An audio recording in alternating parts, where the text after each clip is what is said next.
نو ظلم ته مه پرېږدئ. د غلطو رسمو او د غلطو خلقو قانونو د اسلام نه خلاف د قتل باره کې مختلف قانونونه وو چې یو سړی به ولګېد او بل به یې مړ کو، بل به یې مړ کو د قصده، یو سړی به بل د قصده ووژو. نو په عربو کې او ځینې دنیا کې دا رسم و چې هغوی به وایي چې زموږ نه د سر سړی وژلی دی، موږ به ترې د سر سړی وژو. دا به نه کول چې ګینې نو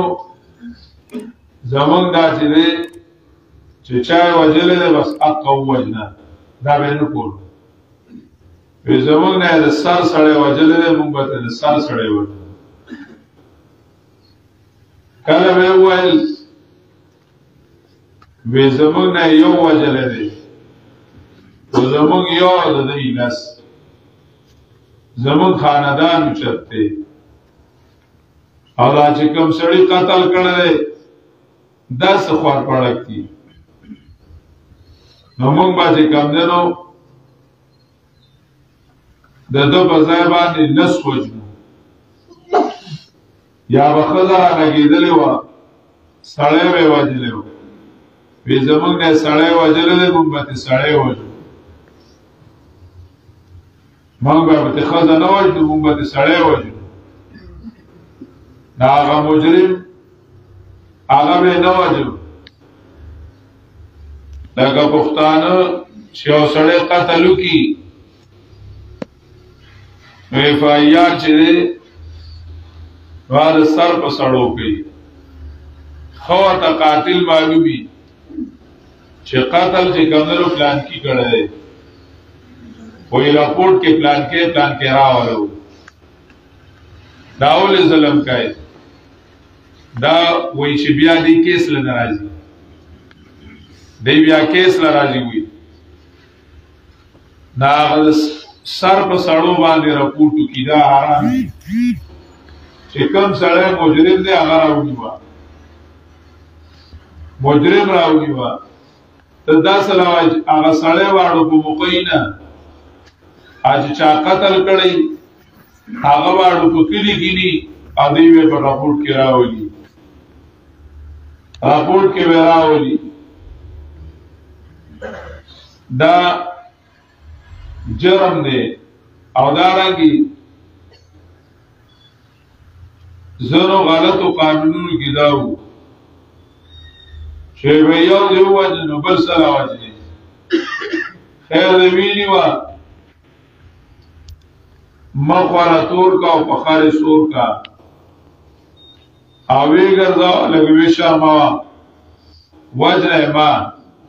یو کور دې روان کړی دی بل روانوي. نو هغوی به راجمع شو او بس په خر به یې سور کو، مخ به یې وله تور کو او چکر به وله ورکو. انګریزي قانون کې دا و چې خیر دی که بیان نظر راغی او قاتل مقتول وویل چې ده زبر کړی او هغه بیا مړ شو، کله چې کومې وژلی و نو هغه ساه وړی و اسپتال ته یا تانې ته او په خپله یې راپورټ ورکړی دی چې زه پلانکي وژلی یم. وایي دغې کې والا سزای موت دی، او که داسې نه وي نو بس 25 ساله قید دی با مشقتو، هغې کې به ورته معافی وشي، 12 کاله به تیر کي راځي به هغه بیا ښه شانتي ارامي. وی وژنه یې ما.